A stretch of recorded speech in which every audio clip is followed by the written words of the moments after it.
একটা সময় অতীত আর ভবিষ্যৎ নিয়ে অনেক ভাবতাম। কিন্তু এখন এই ২ টাই আমার কাছে মূল্যহীন। কারণ অতীতে আমার লাইফ থেকে যেটা চলে গিয়েছে তা তো কখনোই ফিরে আসবে না। আর ভবিষ্যতে আমার লাইফে কি হবে সেটাও আমি জানি না। তাই বর্তমানটাকে আমি বেশি প্রায়োরিটি দেই। বর্তমানটাকে আমি ভালোভাবে এনজয় করার ট্রাই করি। হ্যালো এভরিওয়ান, আসসালামু আলাইকুম। কেমন আছেন সবাই? ছুটির দিন মানেই হচ্ছে আমার কাছে একদম ঈদের দিন।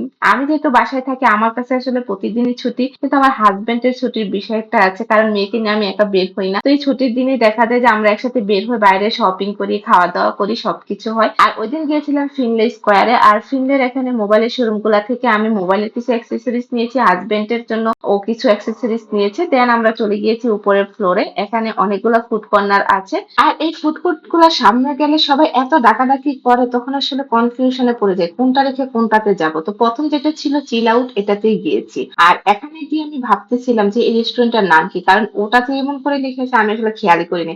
মানে চোখ থাকতো যে আমি মাঝে, মাঝে অন্ধ হয়ে যাই, এই দুঃখ আমি কোথায় রাখবো? আমি ভাবতেছিলাম যে আমি যখন ব্লগ ভিডিও বানাবো, আমি তো শুধু চিলটাই নাম লিখতেছি। আর তো কোনো কিছু দেখতেছি না। তো আমি কি নাম বলবো? তখন আমার হাসব্যান্ড আমাকে ভালোভাবে দেখিয়ে দিল। মানে মাঝে, মাঝে আমি সত্যিই অন্ধ হয়ে যাই। তারপর যাই হোক, এটা ভাবতে, ভাবতে আমাদের লাঞ্চে চলে এসেছে। আমরা যেহেতু রাতের বেলা শ্বশুরবাড়িতে যাবো, ওখানে সবাই একসাথে খাবো। এজন্য হালকা পাতলা নাস্তা খেয়েই চলে যাবো। চিকেন ললিপপ আর লাচ্ছি আমরা অর্ডার দিয়েছিলাম। ললিপপটা যেহেতু আমি ফার্স্ট টাইম ট্রাই করবো, তো ভাবতেছিলাম যে কিরকম হবে খেতে, কিন্তু খেয়ে দেখেছি ভীষণ মজা।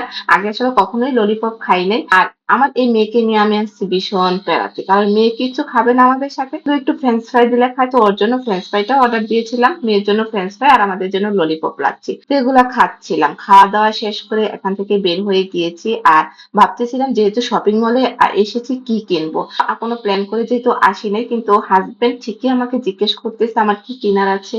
আলহামদুলিল্লাহ, এমন একটা হাসব্যান্ড পাওয়ার জন্য যে আমাকে শপিং করে দিতে এত ভালোবাসে। যাই হোক, কখনোই কিপটামি করে না। আল্লাহ জানে যদি কিপটা জামাই পেতাম তাহলে আমার অবস্থা কি হতো।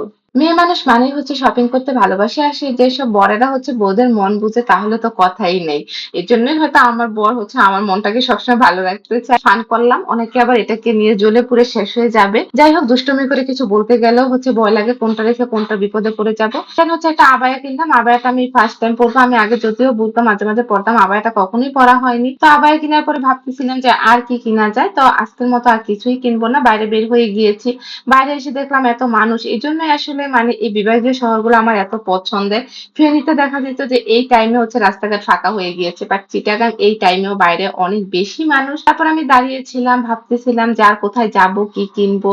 আর ইনায়া তো এগুলা দেখলে কিনবেই। আর এগুলার নামটা আমার এখন মনে আসতেছে না কি বলে। যাই হোক, তারপর ব্যানে দেখলাম যে অনেক সুন্দর সুন্দর টি শার্ট প্যান্ট এগুলা সেল করছে।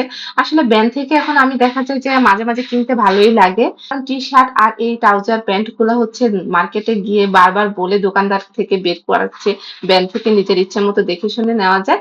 তারপর এখান থেকে এগুলো কেনাকাটা শেষ হয়ে গেলে সোজা রওনা দিয়েছি বাসার পথে। তো আজকের এই ভিডিওটা এই পর্যন্ত। সবাই ভালো থাকবেন, আমাদের জন্য দোয়া করবেন। আল্লাহ হাফেজ।